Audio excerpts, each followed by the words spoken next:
Hi friends, welcome back to my channel.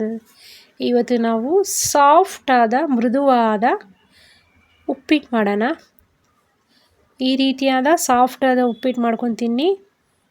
ಮಕ್ಳಿಗಂತೂ ಭಾಳ ಇಷ್ಟಪಟ್ಟು ತಿಂತಾರೆ. ಬನ್ನಿ, ರುಚಿಕರವಾದ ಸಾಫ್ಟಾದ ಉಪ್ಪಿಟ್ಟನ್ನ ಯಾವ ರೀತಿ ಮಾಡೋದಂತ ನೋಡ್ಕೊಂಬರೋಣ. ಮೊದಲಿಗೆ ಸಾಫ್ಟಾದ ರುಚಿಕರವಾದ ಉಪ್ಪಿಟ್ಟು ಮಾಡೋದಕ್ಕೆ ನಾವಿಲ್ಲಿ ಈರುಳ್ಳಿ, ಕೊತ್ತಂಬರಿ, ಹಸಿಮೆಣಸಿನ್ಕಾಯಿ, ಬೆಳ್ಳುಳ್ಳಿ ಶುಂಠಿ ಪೇಸ್ಟು, ಟೊಮ್ಯಾಟೊ, ಕರಿಬೇವು, ಬೀನ್ಸು, ಸ್ವಲ್ಪ ಕ್ಯಾಪ್ಸಿಕಮು ಇಷ್ಟನ್ನು ಕಟ್ ಮಾಡಿಕೊಂಡು ತೊಗೊಂಡಿದ್ದೀವಿ. ಸ್ವಲ್ಪ ರವೆನ ಚೆನ್ನಾಗಿ ಹುರ್ಕೊಂಡಿದ್ದೀವಿ, ಡ್ರೈ ರೋಸ್ಟ್ ಮಾಡಿಕೊಂಡು. ಒಗ್ಗರಣೆ ಮಾಡೋದಕ್ಕೆ ಸ್ವಲ್ಪ ಸಾಸಿವೆ, ಜೀರಿಗೆ, ಉದ್ದಿನಬೇಳೆ, ಕಡಲೆಬೇಳೆ ಇಷ್ಟನ್ನು ಸೇರಿಸ್ಕೊಂಡಿದ್ದೀವಿ. ಇಲ್ಲಿ ಒಗ್ಗರಣೆ ಮಾಡೋದಕ್ಕೆ ಒಂದು ಕಡಾಯಿ ಇಟ್ಕೊಂಡಿದ್ದೀವಿ. ಸ್ವಲ್ಪ ಎಣ್ಣೆ ಸೇರಿಸ್ಕೊಂಡಿದ್ದೀವಿ. ಎಣ್ಣೆ ಒಂದು 5 ಟೇಬಲ್ ಸ್ಪೂನಷ್ಟು ಎಣ್ಣೆನ ಸೇರಿಸ್ಕೊಳ್ಳಿ. ಈಗ ನಾವು ಎಣ್ಣೆ ಚೆನ್ನಾಗಿ ಸ್ವಲ್ಪ ಬಿಸಿ ಆದಮೇಲೆ ಒಗ್ಗರಣೆ ಮಾಡೋದಕ್ಕೆ ಸ್ವಲ್ಪ ಸಾಸಿವೆ, ಜೀರಿಗೆ, ಉದ್ದಿನಬೇಳೆ, ಕಡಲೆಬೇಳೆ ತೊಗೊಂಡಿದ್ವಲ್ಲ ಅದನ್ನು ಸೇರಿಸ್ಕೊಂಡು ಈ ರೀತಿ ತಿರುಗಿಸ್ಕೊಡ್ಬೇಕು. ನಾವು ಎಲ್ಲ ಸಾಸಿವೆ ಜೀರಿಗೆ ಎಲ್ಲ ಚಟಪಟ ಚಟಪಟ ಅಂತ ಸಿಡಿಬೇಕು. ನೋಡಿ ಈ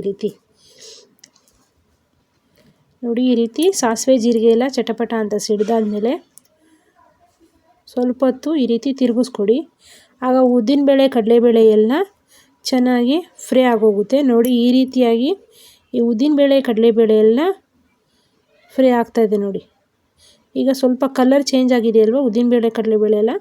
ಈಗ ನಾವು ಇಲ್ಲಿ ಉದ್ದಾಗಿ ಹಸಿಮೆಣಸಿನ್ಕಾಯಿನ ಕಟ್ ಮಾಡ್ಕೊಂಡಿದ್ವಿ. ಸ್ವಲ್ಪ 2 ಕಡ್ಡಿಯಷ್ಟು ಕರಿಬೇವನ್ನ ಕಟ್ ಮಾಡ್ಕೊಂಡಿದ್ದೀವಿ. ಅದನ್ನು ಸೇರಿಸ್ಕೊಂಡು 1 ಟೇಬಲ್ ಸ್ಪೂನಷ್ಟು ಬೆಳ್ಳುಳ್ಳಿ ಶುಂಠಿ ಪೇಸ್ಟನ್ನ ತೊಗೊಂಡಿದ್ದೀವಿ. ಈಗ 2ರಿಂದ 4 ಈರುಳ್ಳಿನ ತೊಗೊಂಡಿದ್ದೀವಿ ನಾವಿಲ್ಲಿ. 2 ದೊಡ್ಡ ಸೈಜಿನ ತೊಗೊಳ್ಳಿ.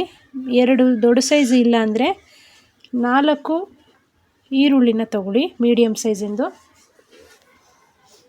ಈ ಈರುಳ್ಳಿನ ಈ ರೀತಿ ಸಣ್ಣದಾಗಿ ಕಟ್ ಮಾಡ್ಕೊಳ್ಳಿ. ಸ್ವಲ್ಪ ಉಪ್ಪಿಟ್ಟಿಗೆ ಈರುಳ್ಳಿ ಚೆನ್ನಾಗಿ ಜಾಸ್ತಿ ಇದ್ದರೆ ತಿನ್ನೋದಕ್ಕೆ ರುಚಿಯಾಗಿರ್ತದೆ. ನೋಡಿ, ಈ ರೀತಿಯಾಗಿ ನಾವು ಈರುಳ್ಳಿನ ಸಹ ಸ್ವಲ್ಪ ಚೆನ್ನಾಗಿ ಫ್ರೈ ಮಾಡ್ಕೊಳ್ಳೋಣ. ಈಗ ಟೊಮ್ಯಾಟೊನ ಸೇರಿಸ್ಕೊಳ್ಳೋಣ.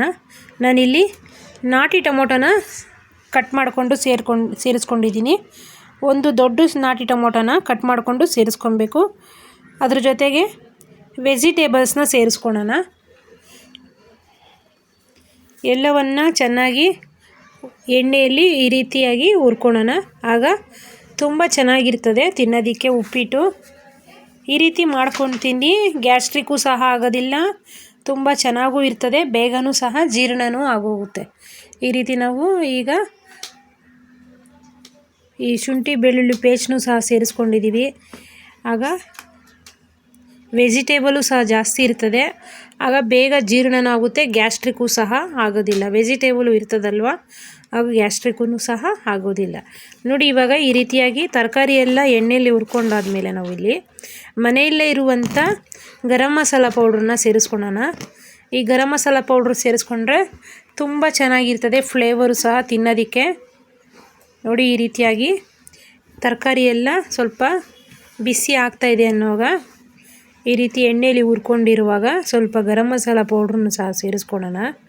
ಈಗ ನಾವು ರುಚಿಗೆ ತಕ್ಕಷ್ಟು ಉಪ್ಪನ್ನ ಸೇರಿಸ್ಕೊಂಡ್ಬಿಡೋಣ. ಈ ವೆಜಿಟೇಬಲ್ಸ್ಗೆಲ್ಲ ಉಪ್ಪು ಹಿಡಿಬೇಕದಿಲ್ವ. ನೋಡಿ, ಇವಾಗ ಈ ಉಪ್ಪನ್ನ ಸೇರಿಸ್ಕೊಂಡು ಈ ರೀತಿ ಚೆನ್ನಾಗಿ ಮಿಕ್ಸ್ ಮಾಡ್ಕೊಳ್ಳೋಣ. ಎಲ್ಲ ಕಡೆ ಉಪ್ಪು ಬೆರಿಬೇಕು, ಆ ರೀತಿ ನಾವು ತಿರುಗಿಸ್ಕೊಡ್ಬೇಕು. ನೋಡಿ, ಈ ರೀತಿ ತಿರುಗಿಸ್ಕೊಟ್ಟಾದ್ಮೇಲೆ ನಾವು ಒಂದು ಕಡೆ ರವೆನ ಹುರ್ಕೊಂಡಿದ್ವಲ್ಲ ಡ್ರೈ ರೋಸ್ಟಾಗಿ ಮಾಡಿಕೊಂಡು, ಈಗ ನಾವು ಇದನ್ನು ಸೇರಿಸ್ಕೊಂಬಿಡೋಣ. ಈ ರೀತಿ ಮಾಡ್ಕೊಂಡು ತಿಂದು ಎಲ್ಲೂ ಗಂಟಿಲ್ದಿರ ನೀಟಾಗಿ ಉಪ್ಪಿಟ್ಟು ಮಾಡ್ಕೊಬೋದು. ನಾವು ಡ್ರೈ ರೋಸ್ಟು ಮಾಡ್ಕೊಂಡಿದ್ವಿ. ಈಗ ಒಗ್ಗರಣೆಯಲ್ಲೂ ಸಹ ಹಾಕ್ಕೊಂಡು ಸ್ವಲ್ಪ ಹೊತ್ತು ಮಿಕ್ಸ್ ಮಾಡ್ಕೊಬೇಕು. ಒಗ್ಗರಣೆಯಲ್ಲಿ ಒಂದು ಕಡೆ ನಾವು ನೀರನ್ನ ಬಿಸಿ ಮಾಡೋಕ್ಕೆ ಇಕ್ಕೊಬೇಕು. ನಾವಿಲ್ಲಿ ಮೃದುವಾದ ಉಪ್ಪಿಟ್ಟು ಮಾಡ್ತಾಯಿದ್ದೀವಲ್ಲ, ಸಾಮಾನ್ಯವಾಗಿ 1 ಲೋಟ ಉಪ್ಪಿಟ್ಟಿಗೆ ನಾವು 3 ಲೋಟ ನೀರು ಸೇರಿಸ್ಕೊಳ್ತೀವಲ್ಲ, ನಾನಿಲ್ಲಿ 4 ಲೋಟದಷ್ಟು ನೀರನ್ನ ಸೇರಿಸ್ಕೊಳ್ತಾ ಇದ್ದೀನಿ. ಆಗ ತುಂಬ ಸಾಫ್ಟಾಗಿರ್ತದೆ ತಿನ್ನೋದಕ್ಕೆ ಉಪ್ಪಿಟ್ಟು.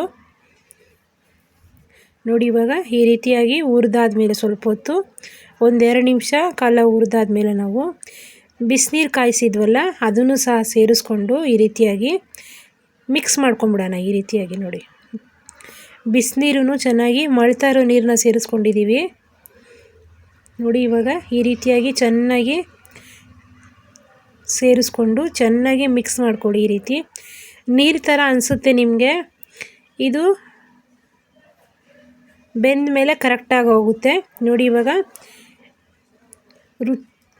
ರುಚಿಗೆ ತಕ್ಕಷ್ಟು ಕೊತ್ತಂಬರಿನ ಸೇರಿಸ್ಕೊಳ್ಳೋಣ.